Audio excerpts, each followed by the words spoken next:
Now, since we have been talking about living organisms all through this chapter, living organisms and their surroundings, so today we will distinguish between living things and non living things. There are a set of characteristics which help us decide whether a certain organism is living or non living. For example, if I say that living organisms can move but non living organisms cannot move, but then we see that a bicycle, a car, a bus can also move, whereas plants cannot move. So, why plants are considered living and bus, car, etc. are considered non living? So, now let us come to characteristics of living organisms or how we can differentiate a living organism from a non living thing. So, the characteristics of living organisms are that they show structural organization different from non living things.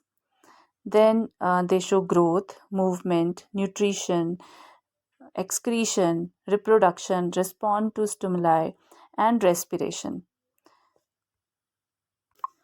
So now let us study about all these features or characteristics one by one. So the first one is the structural organization. As we know that living things or living beings are made up of cells. Cells are the structural and functional unit of all living organisms. Here you can see the anatomy of a human cell.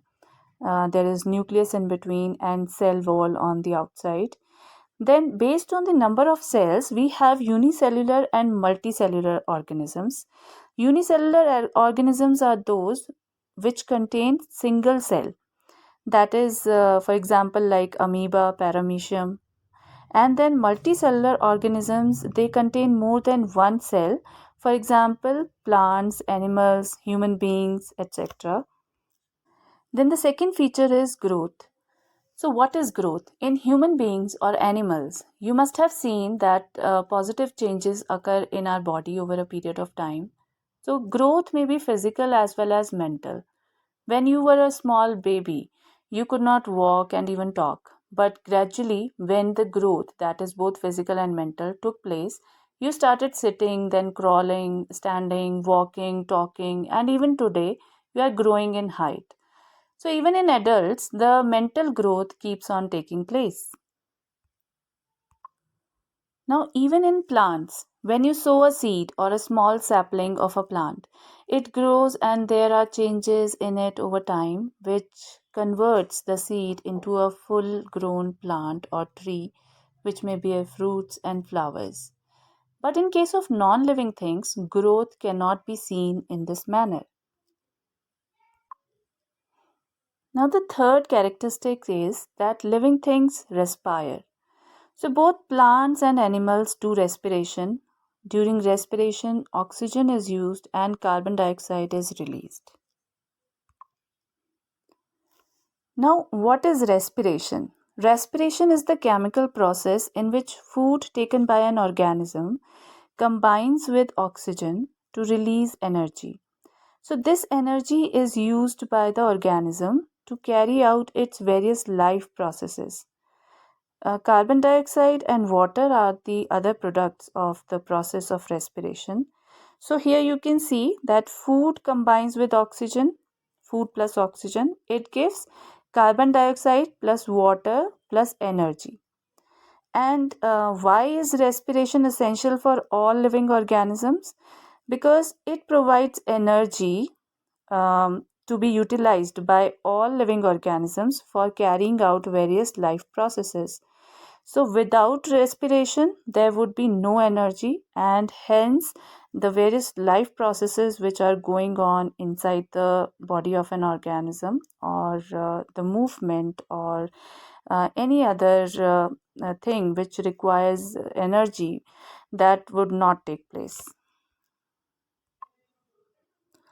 Now we come to breathing. Now, what is breathing? Now, breathing is the physical process by which the air containing oxygen is drawn into the lungs and air containing carbon dioxide is forced out from lungs. And breathing involves two steps, that is, inhalation and exhalation. And here you can see this diaphragm is a muscular sheet which separates the thorax from the abdomen. So, respiration is often confused with breathing. Yes, breathing is an important part of respiration, but respiration is not just restricted to breathing. The food after digestion is distributed to all the parts of the body, and all the nutrients which are released after digestion are sent to all the body cells via blood. Now, the glucose part has to be converted into energy. So, this conversion of glucose to energy takes place inside the cell in the presence of oxygen.